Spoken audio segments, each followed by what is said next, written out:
Before refrigeration, people used the environment to store and preserve food. They built cellars because it was cooler underground. In cold climates, they filled shacks with snow and ice, making what were essentially ice boxes. Finally, in the 1900s, a French inventor developed the first machine to cool and preserve foods at home.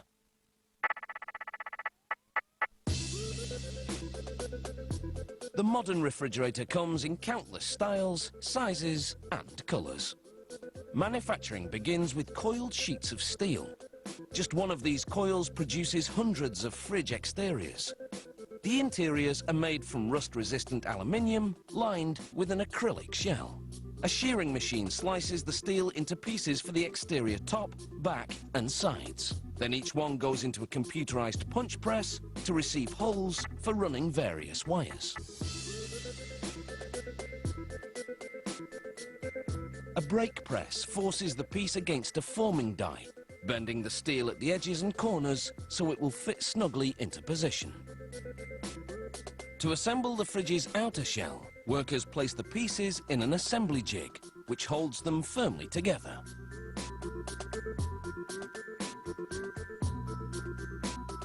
Now for the fridge's interior.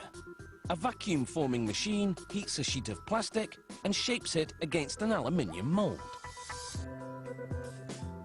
Then a router carves off all the excess plastic. The freezer half of the refrigerator slides perfectly into the metal outer shell, and the fridge side follows. Copper tubes filled with heated gas are laid along the outer edge, where the door contacts the fridge.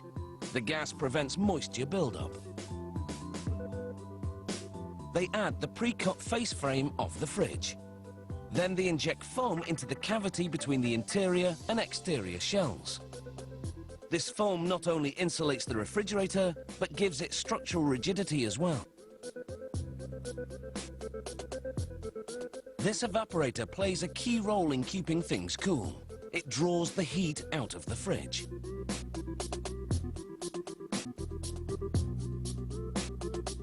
The electrical hub of the fridge freezer is the control panel. It connects to a maze of wires and eventually to a microprocessor. With the freezer side almost complete, they install the evaporator for the fridge side. Next come the fridge doors. Two compressors pump fluid and gas through the various tubes inside.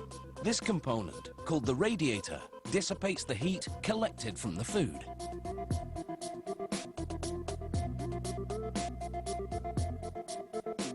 They attach the expansion valves.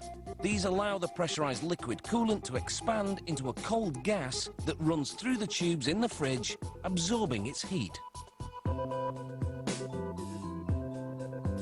They solder copper tubes to the compressor.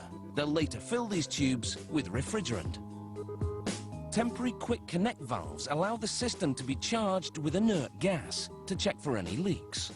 They connect the temporary valves to hoses and add the inert gas to the sealed system. They use this wand to check the tubes for leaks. If there is a leak, the gauge goes out of the specified range. The process of refrigeration occurs as the cold gas in the evaporator coils pulls heat energy from inside the fridge. The compressor then changes the gas back to a liquid while the radiator dissipates the collected heat. That liquid then passes through the expansion valve, turns back into a cold gas and circulates again through the evaporator coils.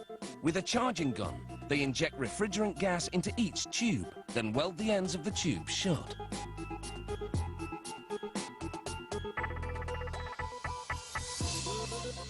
Now for the finishing touches, starting with the refrigerator handles. Drawers for fruits and vegetables slide right in. So do the rest of the pre-made shelves and compartments.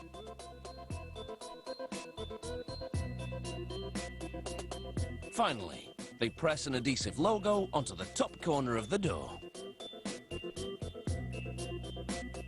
Built-in, standalone, double door or traditional, the refrigerator keeps our food just the way we like it.